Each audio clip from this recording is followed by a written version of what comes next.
দর্শক, এই মুহূর্তে রাজধানী রিভার কেয়ার হাসপাতালের সামনে আছেন স্টাফ করেসপন্ডেন্ট ইফতেখার রেজা। আমরা সরাসরি যুক্ত হচ্ছি তার সাথে। ইফতেখার, ওসমান হাদির শারীরিক অবস্থা সম্পর্কে ডাক্তাররা নতুন কোনো তথ্য জানিয়েছেন কিনা? আপনার কাছে কি তথ্য রয়েছে? শোভন, এখন পর্যন্ত ওসমান হাদির পরিবারের পক্ষ থেকে বা চিকিৎসক দলের পক্ষ থেকে তার যে শারীরিক অবস্থা, সেই শারীরিক অবস্থার আপডেট বা সর্বশেষ তথ্য এখনও দেওয়া হয় নাই।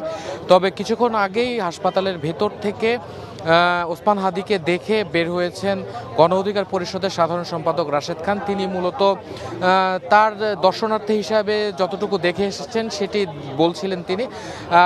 তার ভাষ্য অনুযায়ী ওসমান হাদি এখন পর্যন্ত জটিল অবস্থায় রয়েছে এবং তার যে অবস্থা, সেই অবস্থা থেকে উন্নতির জন্য দেশবাসীর কাছে তিনি দোয়া চেয়েছেন। এবং এই যে ওসমান হাদি যে গুলিবিদ্ধ হয়েছেন, সেই গুলিবিদ্ধ হবার যে বিষয়টি, সেই বিষয়টি মূলত সরকারের ব্যর্থতা হিসেবে তিনি অভিযোগ করেছেন এবং তিনি বলেছেন যে আগামী নির্বাচনকে সামনে রেখে যারা নির্বাচনে আসতে পারছেন না বা 24-এর গণ অভ্যুত্থানে পরাজিত শক্তি যারা তারা মূলত নানা রকম পরিকল্পনা হাতে নিয়েছে এবং সেই পরিকল্পনার অংশ হিসেবে ওসমান হাদিকে এভাবে গুলিবিদ্ধ করা হয়েছে। এবং এই বিষয়টি সম্পর্কে সরকারকে আরও বেশি সাবধান হবার তারা আগ্রহ জানিয়েছেন।